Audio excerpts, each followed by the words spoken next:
ఒక రోజు దినమంతా క్రికెట్ ఆడి ఒక సెంచరీ కొట్టాలంటే దినమంతా గ్రీన్ గ్రాస్ ఏదైతే ఉంటుందో గోల్ఫ్ ఆడేటప్పుడు ఆ గోల్ఫ్ కోర్స్ లో పూర్తి స్ట్రెస్ అంతా పోతుందని మీ అందరికీ తెలియజేస్తారు. ఒక మెడిటేషన్ లాంటిది. కాన్సన్ట్రేషన్ చేసి మనం ఏ విధంగా అయితే యోగా ప్రాణాయామం మెడిటేషన్ అంటామో, నాగ మెడిటేషన్ స్పోర్ట్స్ ఆడాలంటే ఒక స్థాయిలో ఆడాలంటే చాలా ఫోకస్ చేసే అవసరం ఉంటుంది. సో అందుకని నేను పోలీసింగ్ ఆపేయచ్చు కానీ స్పోర్ట్స్ అయితే ఆపలేను. అది నాకు ప్రాణం. అది ఏ రోజైతే నేను స్పోర్ట్స్ మానేస్తానో I think it will be end of me also.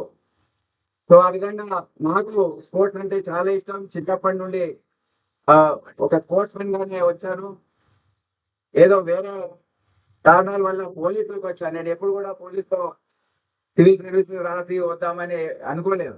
నేను ఇప్పుడు కూడా దేశం కోసం ఆడాలి, క్రికెట్ ఆడాలి, ఈ విధంగా ఆడాలని అనుకునేవాడిని. కానీ ఇక్కడ ఈ 30 సంవత్సరాలు గడిచిపోయాయి పోలీసులో. కానీ నాకు పోలీస్ అంటే ఎందుకు ఇష్టం అంటే police and sports go together. అంటే ఒక పోలీస్ ఆఫీసర్ కి స్పోర్ట్స్ అనేది ఆ రెండు కలిసి వస్తాయి. జిల్లాలో పనిచేసేటప్పుడు కూడా కమ్యూనిటీ పోలీసింగ్ చేయడానికి ఇది మంచి మార్గం. స్పోర్ట్స్ యాక్టివిటీస్ ఏర్పాటు చేయడం, ప్రజలతో కలవాలి, వాళ్ళతో మంచి సంబంధాలు పెట్టుకోవాలంటే స్పోర్ట్స్ యాక్టివిటీస్ ఆర్గనైజ్ చేస్తే చాలా సులువుగా అది మారుతుంది. సో అందుకే ఈ డిపార్ట్మెంట్ లో స్పోర్ట్స్ అనేది ఒక ఇంటెగ్రల్ పార్ట్ గా ఉంటుంది, అంతర్గత భాగం. మనం అందరం కూడా, మీరు కూడా ఎక్కడైనా ఆఫీసర్ గా ఉన్నప్పుడు మీ కింద సబార్డినేట్స్ ఎవరైనా, ఇప్పుడు మన క్రికెట్ TG20 అనేది ఇద్దరు సెలెక్ట్ అయ్యారు.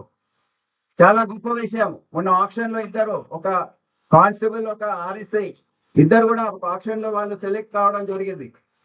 చాలా గొప్ప విషయం. అటువంటి ఫ్రీడమ్ వాళ్ళకి ఇవ్వాలి. నేను ఆఫీసర్స్ అందరినీ కూడా రిక్వెస్ట్ చేస్తున్నాను.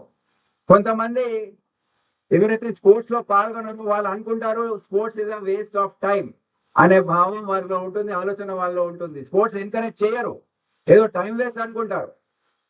ఆ విధంగా ఆలోచించకండి. మీకు స్పోర్ట్స్ లో పాల్గొనే మీకు సత్తా లేకపోతే, ఇంట్రెస్ట్ లేకపోతే, don't kill the interest of your subordinate officers.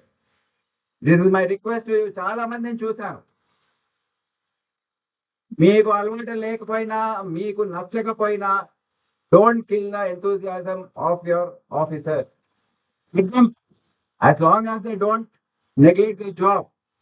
మీ ఉద్యోగాన్ని ఏ విధంగా కూడా విస్మరించకుండా మీరు చేస్తూ ఉంటే దాన్ని ఎంకరేజ్ చేసే అవసరం ఉంటుంది. స్పెషల్ క్యాంప్స్ పెట్టే అవసరం ఉంటుంది, వారికి ప్రాక్టీస్ ఇచ్చే అవసరం ఉంటుంది. ఆహారం, డయట్, గైడెన్స్, ఫిట్నెస్, మీకు ఎక్సర్సైజ్ చేయించే వాళ్ళ ఫిజియోస్, న్యాచురల్స్ అందరు కూడా అవసరం. ఇప్పుడు దీనందరికీ ఒక టీం లాగా ఏర్పడి చేస్తే కానీ మనం ఉన్నత స్థాయిలో పోటీ పడలేమని నాకు తెలుసు. అందుకే మీ అందరినీ రిక్వెస్ట్ చేస్తున్నాను, ఒక కూర్చున్న ఆఫీసర్స్ అందరినీ కూడా లాజిక్ గా ఉండండి, ఎంపథెటిక్ గా ఉండండి. అండ్ స్పోర్ట్స్ వల్ల చాలా చాలా లాభాలు ఉన్నాయని గుర్తించండి.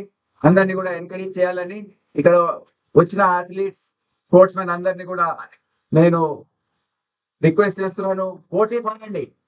ఏదో ఆ పాత కాలంలో చెప్పేవాళ్ళు participating is more important than winning medals అనేవాళ్ళు ఎవరని. నేను అస్సలు ఒప్పుకోను. పార్టిసిపేట్ చేసి మెడల్స్ గెలవాలి, తప్పకుండా గెలవాలి. అప్పుడే మనకు గుర్తింపు వస్తుంది. సో మీరు అందరూ కూడా మంచిగా పోటీ తత్వంతో పార్టిసిపేట్ చేయండి, మెడల్స్ గెలవడానికి ప్రయత్నించండి. ఈ విధంగా మీ అందరినీ ఉత్తేజపరుస్తూ, ప్రోత్సహిస్తూ నా తరఫున స్పోర్ట్స్ డిపార్ట్మెంట్ చెందిన మా స్పోర్ట్స్ ఆఫీసర్స్ అందరికి కూడా శుభాకాంక్షలు తెలియజేస్తూ సిపి మల్కాజ్గిరి గారిని అభినందిస్తున్నాను. She came forward to host this first cluster. వారి ఆఫీసర్స్ అందరినీ కూడా అభినందిస్తున్నాను. ఇదే విధంగా స్పోర్ట్స్ ని ప్రోత్సహించాలని అందరినీ కోరుతూ సెలవు తీసుకుంటున్నాను. జై హింద్, జై తెలంగాణ.